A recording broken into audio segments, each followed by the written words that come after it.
ไม่เปื่อยนะได้ไม่เปื่อยพวกเป็นแป้นเป็นอันนี้โดยเป็นแป้นปูนี่เขาเจ้าเป็นเขาสั่ง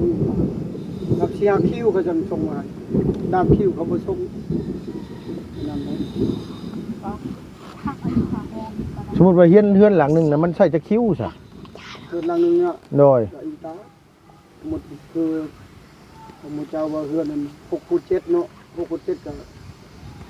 รับ105เพื่อแล้วเป็นทาง150ก็เป็นปูกัน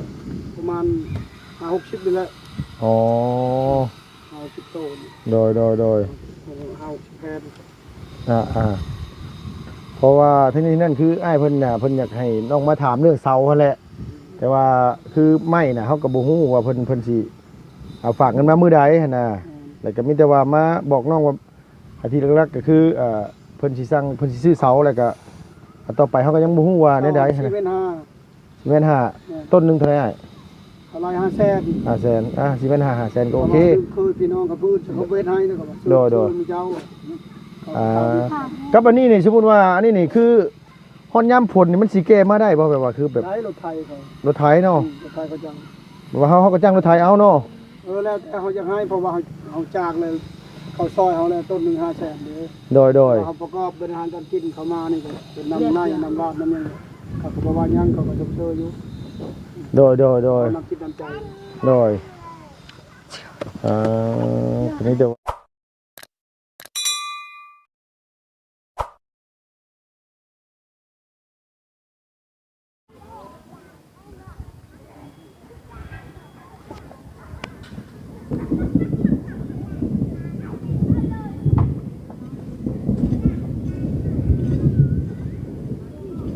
ได้ยินบ่พี่น้องได้ยินบ่เสียงผ่าแตกผ่าดังพี่น้องเอ้ยโนปีเก่าผ่านไปปีใหม่ผ่านมาพี่น้องเนาะใกล้สิฮอดหน้าฝนนี่แหละพี่น้องเอ้ยตอนนี้ก็เป็นเดือนเมษายนวันที่10ปลายแหละคันว่าเดือนแฮมเฮานี่ก็มันเดือน5ค่อยสิเดือน6เลยพี่น้องเอ้ยเนาะมันสิเข้าสู่ฤดูฝนแล้วพี่น้องเอ้ยบาดนี้ฟ้าห้องฝนสิตกประจักษ์เนาะพี่เนาะผูกมืดกุ๊บเลยพี่น้องเอ้ยวันนี้ก็อยู่บ้านห้วยยิงเมืองเสโปนแขวงสะวรรณเขตเนาะพี่เนาะลงมาแต่บ้านสกีพีนเมื่อกี้นี่บ้านน้องน้ำน้องละน้อยผลเทลงมากินข้าวกับมันว่าบ่ป้องคิดบ่ป้องกันโอ้พี่น้องเอ้ยปบผ้าปบฝนมาทางนี้สงสัยสิเอื้อนมาทางนี้แหละพี่น้องเอ้ยฟ้าหลังตึมต่ำอยู่เนาะพี่เนาะพี่น้องเอ้ยมามื้อนี้ก็อยู่นี่แหละพี่น้องเนาะบ้านห้วยยิงมาเยี่ยมมายามทางน้องคำในห้างเดียงเดียวเนาะพี่เนาะมาสบายดีปีใหม่เพิ่นก่อนเป็นไงตั้งแต่ปีใหม่มาแล้วก็บ่ได้มาเลยลุงก็ได้จังได๋ก็ต้องสบายดีพ่อแม่พี่น้องเบิดสุขุสุคนระหว่างในและก็ต่างประเทศนะพี่เนาะที่เข้ามารับมาชมช่องของลุงเฮิม Channel คือเก่าคือเดิมมาพบมาพ้อกันบรรยากาศช่วงค่ำๆแรงๆแน่พี่น้องเอ้ยพุ่นน้องๆลูกๆหลานๆก็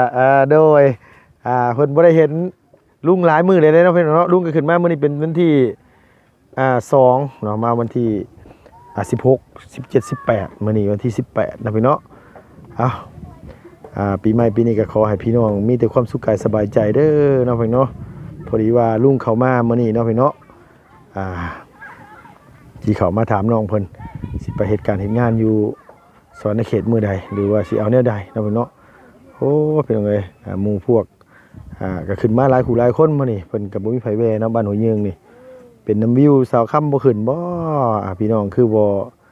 มีไผเข้ามาเนาะพี่เนาะลุงขึ้นบ่ขึ้นคนเบิ่งหลาย FC เบิ่งน้อยก็เข้าคือเก่าเนาะพี่เนาะเจตนาดงก็คืออยากให้น้องเพิ่นมีบ้านมีเรือนมีซ่านพอได้หลบฟ้าหลบฝนนี่แหละฟ้าตกฝนห้องมาลำบากลำบนเนาะพี่เนาะไปมีแต่ว่าสิเข้าไปหาน้องเพิ่นก่อนเนาะพี่เนาะโอ้ยมื้อใดเด้สิมีข่าวดีน้องค่ำนี่เนาะพี่เนาะ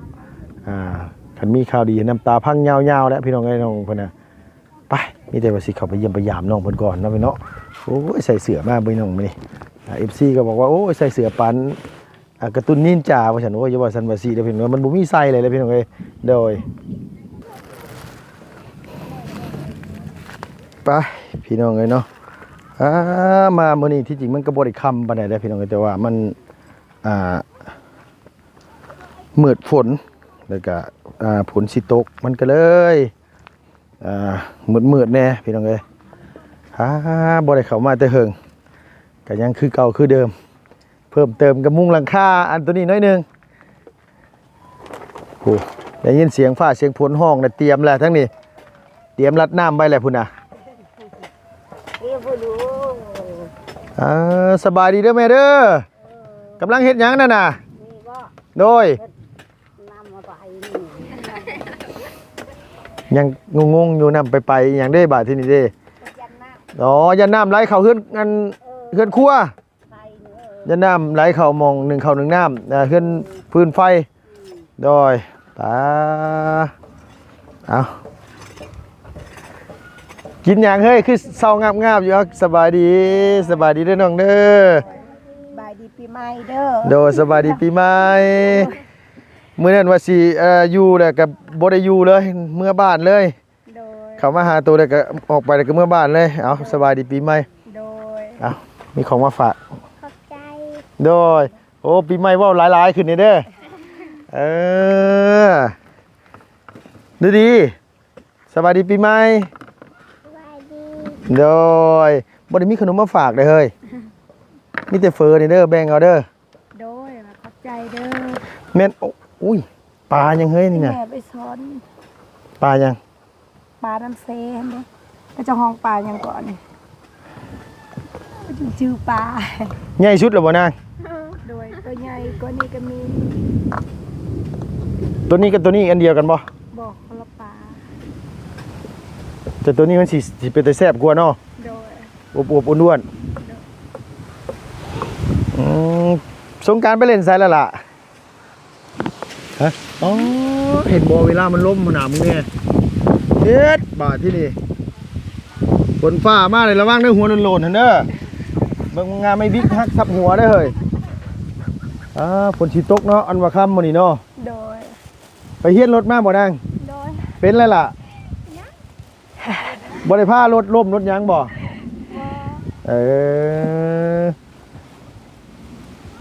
เป็นเล่นสงกรานต์ที่ไสนี่เฮือนบ่ได้เป็นเซมเฮียงบ่ไปมื้อวันที่15ค่ำตัวบ่ได้ซั่นน่ะ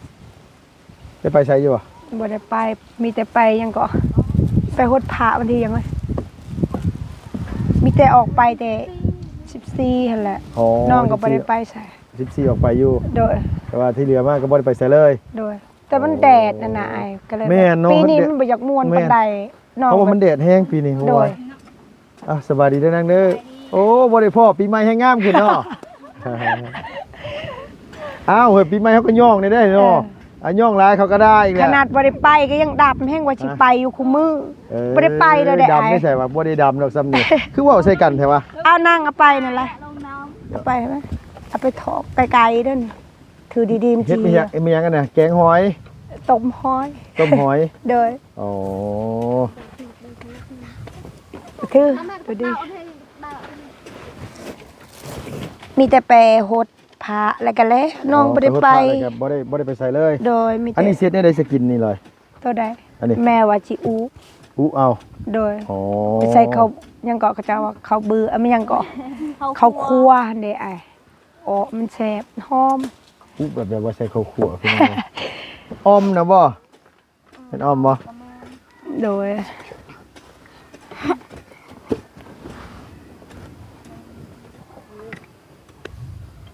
โอ้แล้วก็ได้อยู่เด้อนอกไปสอนกันเนาะโดย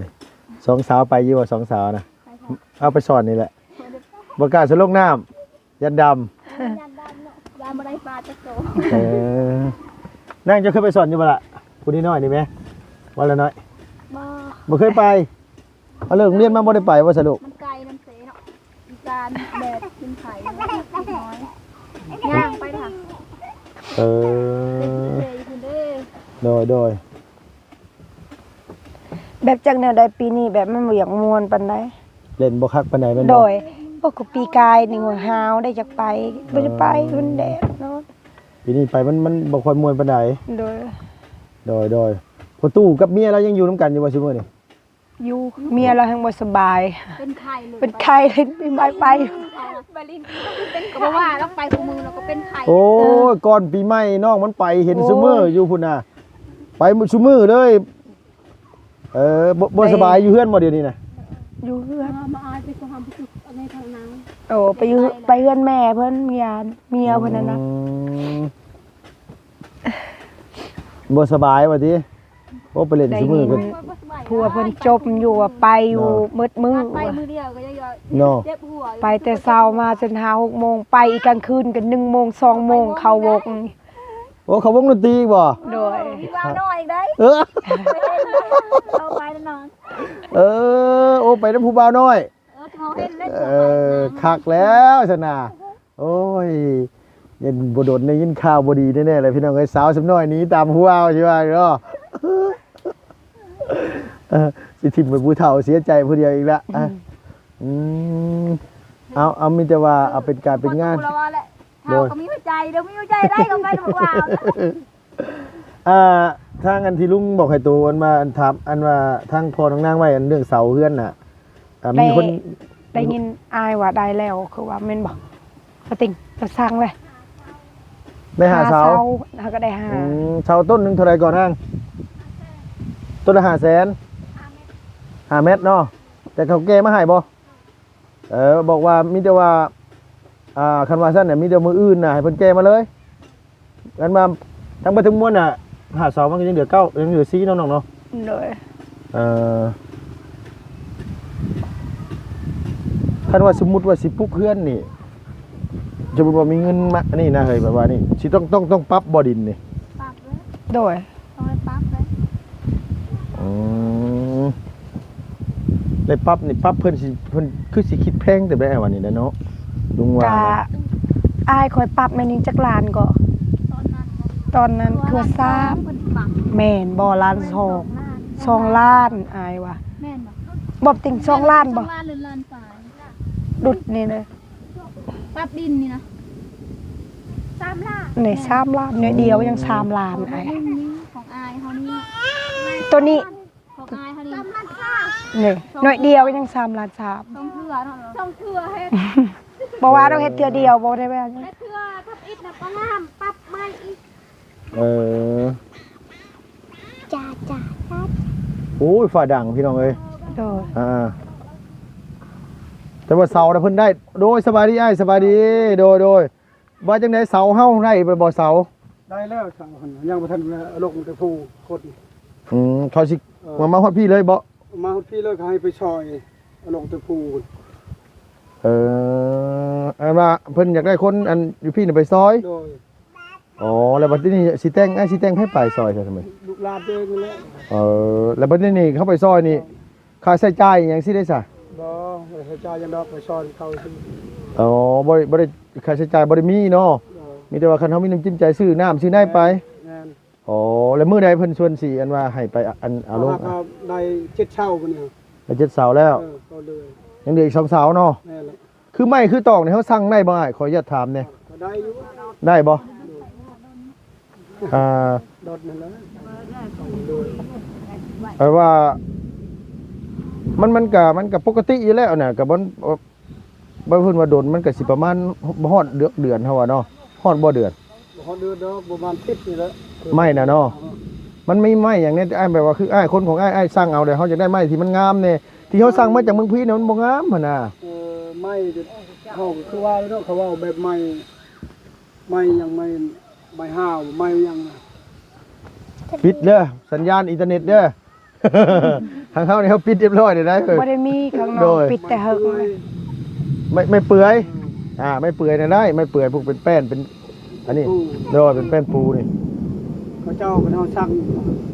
กับเชียร์คิวเขาจะส่งมาดามคิวเขาบ่ส่ง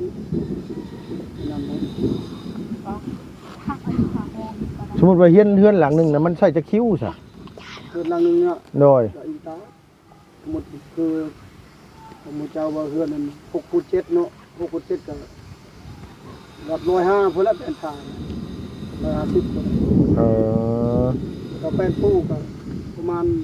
50-60นี่แหละ อ๋อ 50โตน โดย 50แผ่น อ่า เพราะว่าที่นี่นั่นคืออ้ายเพิ่นน่ะเพิ่นอยากให้น้องมาถามเรื่องเสาหั่นแหละ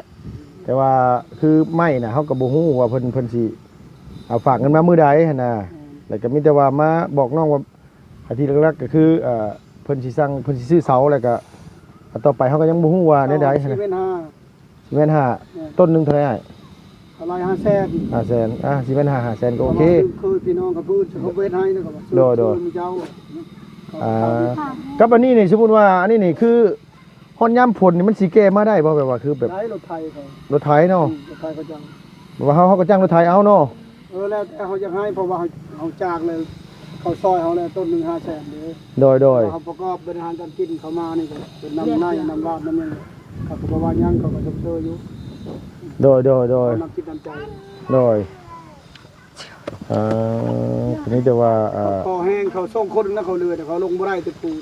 โดยต้องเอาคนไป ได้บ่ได้ ไปเอาลงมา ด้วยน้องลูกหลานเท่านี้แล้ว โดย เขาเคยตัวเองไปแล้วก็เอาน้องกาย โดย 3 คน คือไป อยู่หัน3 คน โดยนี่แต่ว่าไปเอาซอยกันสิ พามาลงจากผู้แล้วก็เอารถไทยเขาแก อันนี้ต้องหามลงมาบ่เดี๋ยว ลงมาที่ผู้คุณ ป้าย าก โดยกัน แต่บ้านป้าบอลเขาเลื่อยไม้ประมาณ8 ลักนี่แหละ จากหมู่บ้านอัน จากบ้านสแกง บ้านสแกงเข้าไปอันไหน บอลเขาทางให้นั่นแหละ อ๋อทุกพี่น้องเอ้ยแต่ว่าไม่น่ะชาวน่ะได้แล้วเนาะกันครบ9ต้นน่ะเขาสิให้อ้ายชุบมาแต่งคนไปหา แม่น เอาลงมาซอยกัน ไปลงอยู่ใน อืม ทางรถ โดย แล้ว เร็ว รถไทยมา อ๋อแล้วมื้อใดที่แบบว่าตอนอยู่บ่สบาย สิไปหั่นนะ ถึงว่าพาพุทโธแล้วมึงหักได้7 เท่าเนี่ยยังอีก2 เท่า นั่งเอา โดยหาแต่ เอา จะ ถ้วยมาได้วะแสนนะปาน มือเดี๋ยวที่ตั้งไปเอาลงนะลงแล้วมาเอาเดือนแล้วเราก็จะกบให้ข้างแน่ อ๋อเขาสิกบอยู่พุ่นข้างในอ๋อเขาสิกบเพราะว่าอยู่พี่มันมีนี่เนาะ ไฟ บ่มีไฟ กบให้ข้างแน่ เพราะว่าเขาก็ ไปวงเฮ็ดกินให้ ถ้า อาย มัน กิน เบิ่ง ข้าว กับ ได้ คัน ไหม ทุนว่ามันแบบว่า เฮ็ดกินตัวนี้ มันเห็นว่ามันเพิ่น คุณ ซอย ไป เฮา เอา ก็ซอยเพิ่นคือกัน เอา บางเทื่อ ถ้วย เขาก็ มา สิมีน้ำจิตน้ำใจให้เล็กๆน้อยๆให้แล้วก็น้ำน้ำหวานค่าน้ำค่าใน เอาไปเอาลงน้ำเข้านั่นเด้อ โดย เขาซอยกบให้ อันนั้นน่ะคือเป็นพี่น้องก็อ้ายเลยบ่ แม่นพี่น้อง อ๋อเป็นพี่น้องอ่า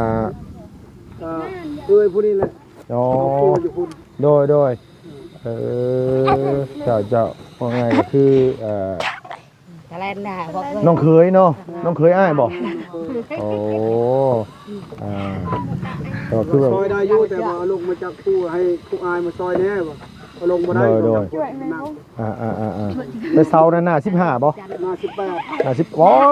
โทษพี่น้อง บ่ เอ้ย ดีกับ คักปัญญังเลยน่ะ เอา 18 ไปเมียนก่อนปุ๊บดอดเนี่ย 4 เมตร 5เนาะมาตรฐาน เอาลงบ่ได้ครับ ไอ้นางมันสิ มาตรฐานเลย แตก พี่น้อง ปา เอ้ ด ย นั่น 4 เมตร 5ถือว่าโอเค เอ เล อย ซื้อให้ เอามีแต่ว่ามีแต่ว่าคือน้องว่าวเท่าไหร่ครับมื้อใดสิไปน่ะให้น้องนางโทรหาเฮาก็ได้เฮาสิได้เข้ามาเพื่อว่าเฮาสิได้เอาปัจจัยหรือว่าเงินอาทิตย์ทงที่ไทยไปพอได้ซื้อน้ำซื้อไนให้พระเจ้ากินซื้อเนี่ยอยู่ได้กินไปฝากไปต้อนเพิ่นนั่นแหละเพราะเฮาก็ซอยยังบ่ได้ต่างคนต่างซอยกันแหละเฮาก็คืออ้ายเพิ่นกับบ่ได้ว่าเพิ่นสิซอยบาท1บาทเดียวหรอกเพิ่นก็ค่อยทยอยซอยไปแล้วก็บ่ได้เป็นคนร่ำคนรวยแล้วว่าโดยเพิ่นก็อยากชดจากซอยเพิ่นก็บ่ได้ร่ำไม่รวยหรอกแต่ว่าเห็นว่าน้องกับนี่แหละเขาทำแม่แล้วลำบาก ยำเลยบ่ พอเฮ็ดไปขึ้นว่านะแต่ว่าคือไม่นี่เขา แถวแรกเลยคอย คือเขาเฮ็ดเนี่ยเขาไปแก้เอานี่บ่ได้บ่ เอาไปแกเอาเขาบ่มีรถ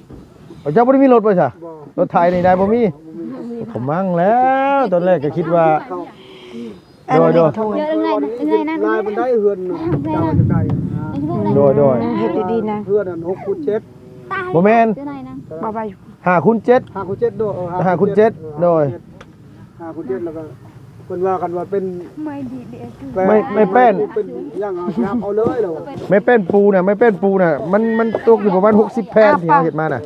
60 ก็เลือ แต่ ก ว่า คนตีแล้วมีแต่ขี้ เอาแป้นพาน่ะเฮาบ่ได้เอาอันนี้เฮาเอาไม้เชื้อราแป้นพาให้ไม้เชื้อราเอาไม้เชื้อราเลยบ่ได้เอาไม้แป้น มันมีใหม่หันเขา ไม้แบบไม้นั่นไม้ยุ่มนะ โดยไม่ยุ่มปลา น้ำโดย จะเขาเอาหรือบ่เขาพายหรือบ่มันยากเลยเขาว่าไกล โดย กว่านี้ โดย แต่เขาเลยเป็นคิวหนึ่ง5 ล้านส่งคนเฮา โดยคิวละ5 ล้านเนาะ คิวหนึ่ง5 ล้านก็ส่งคนเฮือนเลย โดยคิว5 ล้านคันว่าสมมุติว่าคิว1 5 ล้านไม่มันร้อยเอ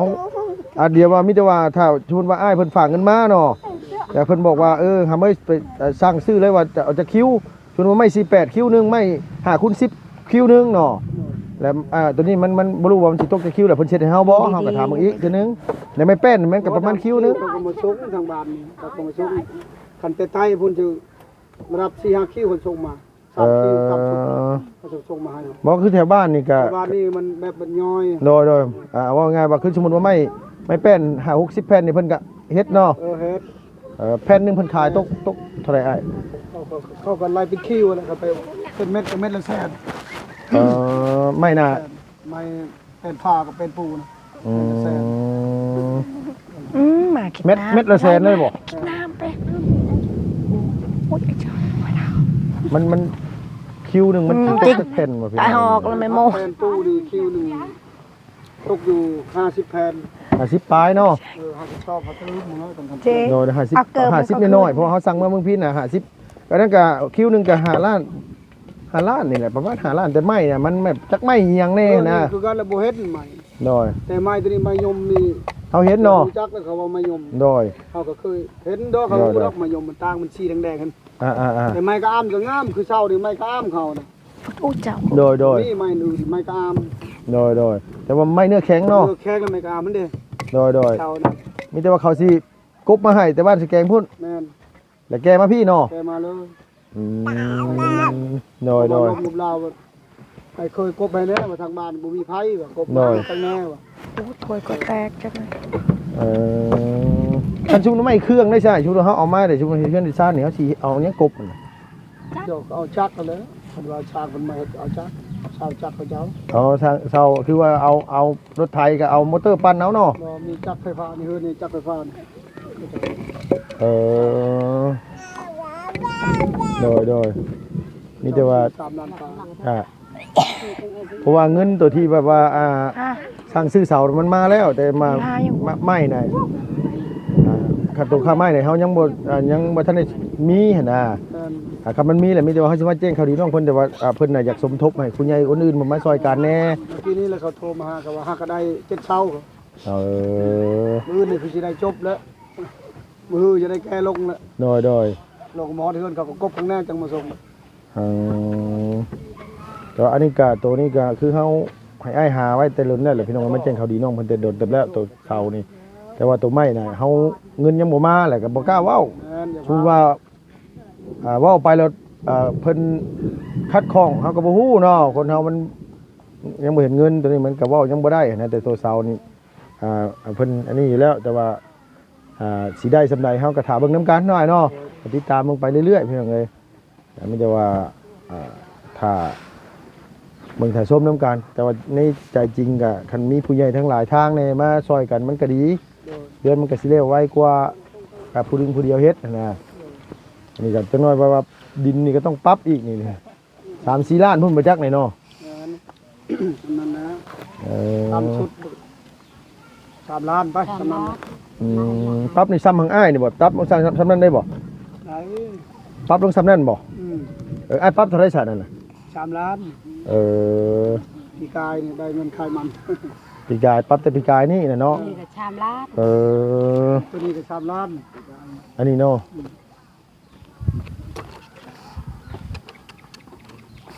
แต่ว่าเงินบ่มีหรอกยังบ่มีหรอกว่าเพิ่งว่าคันทุนมาตั้งเฮือนครับมีเงินงบมานะแต่ตอนนี้ก็มีแต่ว่ามาถามเรื่องเสากับมื้ออื่นสิครับมาใหม่ว่าอ้ายเพิ่นสิเอาได้ใดนะเฮาก็ยังบ่ฮู้ว่าเพิ่นสิเอาได้ใดต่อแต่ว่าคือคันเพิ่นให้สั่งไม้สั่งตอกมันก็ดีเอาสิได้สั่งอ้ายบอกให้หามาเลยคือยกตัวอย่างยังไม่แป้นไม่หยังสิก็เขาก็อยากเอาไม้ที่แบบว่ามันอันนี้แน่นะแต่ไม้เครื่องนะไม้เครื่องนี่เขาหาให้ได้บ่ไม้เครื่องนี่ นี่ก็คือว่าไม้ก็อามนี่แหละไม้โตมันแบบไม้อื่นมันยังมีแล้วมันยังหมดนะ อืม ใบกามมันจะเป็นดื้อแข้งอยู่ โดย ดื้อแข้งมัน หนักมันหนัก โดย คือน้องเคยเขาก็เอาไม้นี่แหละเขาเห็นจุกเพื่อนเขา โดยมีแต่ว่าก็บ่แม่นว่าอันนี้ดอกมีแต่ว่าคันมื้อใดอ้ายสิขึ้นไปน่ะก็มีแต่บอกเฮาสิได้เข้ามานะเพราะว่ามันได้7เสาเลยเนาะอีกมื้อ2มื้อนี่ก็แล้วมั้งเนาะ โอ้มือนี่ก็แล้วยัง สองเสานี่ โดย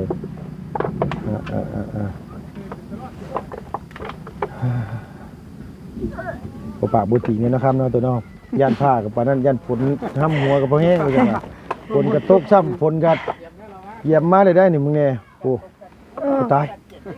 โอ้ยมาค่ำเอาสบายดีเด้อชายเด้อปีใหม่เด้อสบายดีอยู่ดีมีแห้งเด้อโดยเอาไม้ลุงแน่ฮะปิดแล้วเปิดเครื่องบินไม่ได้ปิดบ่ได้ปิดมันลงมาแท้ได้ปิดน่ะโดยเนี่ยพี่น้องเอ้ยฟ้าฝนลงมานี่ก็พอแห้งอีกนี่นะเอาสบายดีเด้อโดยเอาสบายดีโดย มากแท้ โดยมาถามมึงอันนี้ถามมึงเสาสั่งเสาอ้ายเพิ่นแต่โดนเลยแต่ว่ามีแต่เสาหั่นแหละทางลุงก็ได้แต่อย่างอื่นบ่มีครับผู้ใดมีก็นี่ได้ปรับหน้าดินหน้าดอนนี่แหละเนาะบ่ไรเนาะ โดยต้นละเท่าไหร่น่ะ 500,000 แสน ไม้หน้า18 70ต้นใครอยู่น่ะ18ต้น เพิ่นว่าอ้ายว่าสั่ง9ต้น ต้นกับ เนาะพอดี3คนอยู่พอดีงะ3คนอยู่พอดีซ้ำเพื่อนน้องมอนนี่นะ แต่ว่า แม่นเพื่อนประตูเรียกกับประมาณ9ต้นคือกันเนาะ โดย ก็ประมาณนั่นแหละเนาะ แต่ว่ามาซอยกันแน่เห็นนะมึงเนี่ยฟ้าฝนมานี่ก็ทะเบิ่งเด้อพี่น้องเด้อสิทายให้ตอนนั้นว่าฝนลงมานี่ ตี้สิเมื่อบ่ได้กัน ฮะ ตกเองคิดได้นอนนี่แล้วเจ้าร ถแล้วดุยแล้วรถ อันว่าสากมาแล้วบ่โคมน่ะ โอ้ปาดตะเฮิงเลย เอาแล้วฝนตกมานี่เมื่อบ่ได้นี่ก็ให้อ้ายแล้วพาไปทุ่งนาก้านเขียดก็ซ้ำสิต้มมื้ออื่นน่ะนะ ต้มกบต้มอึ่ง เอาแล้วคักโพดแล้วหั่นน่ะเอาพี่น้องเอ้ยเนาะอันนี้ก็คือลุงก็มาเข้ามาถามอันเรื่องเสาพี่น้องเพราะว่าทางอ้ายใหญ่จะดีเพิ่นให้ลุงถามให้ลุงสั่งเสามาให้ทางน้องนางเนาะพี่เนาะนี่แหละพอได้มาเก็บเล็กเก็บน้อยบ่ซั่นว่าพอได้อันว่าอันนี้อ้ายแล้วก็บอกว่าโอ้ยเฮิมเอ้ยบ่ซั่นว่าบ่มีผู้ใหญ่ใจะดีอยากสมทบซอยบ่ละว่าเนาะพี่เนาะเพราะว่าทางอ้ายก็บ่ได้ร่ำได้รวยบ่ได้หังได้มีละว่าอยากให้คนอื่นผู้ใหญ่ใจะดีทางทีมงานหรือว่าผู้ใดอยากชดอยากซอยพี่น้องเนาะเรื่องครอบครัวเฮือนซานของน้องคำในห้างเลี้ยงเดียวนี่ก็ยินดีพี่น้องสิเป็นสะพานบุญให้เรื่องไม้เรื่องตอกเรื่องปรับดินปรับดอนหลายอย่างหลายแนวเนาะพี่น้องเพื่อสิเป็นเฮือนเป็นซานได้มันก็บ่เป็นเรื่องง่ายเด้พี่น้องเอ้ยผ้าเหลื่อมพี่น้องเอ้ยเอาสำหรับคลิปนี้ไปเลยเด้อพี่น้องอยู่ดีมีแห้งให้เจ็บอย่าจนดำๆไม่รวยสุขภาพแข็งแรงไปแล้วพี่น้องบ๊ายบายสบายดีเด้อ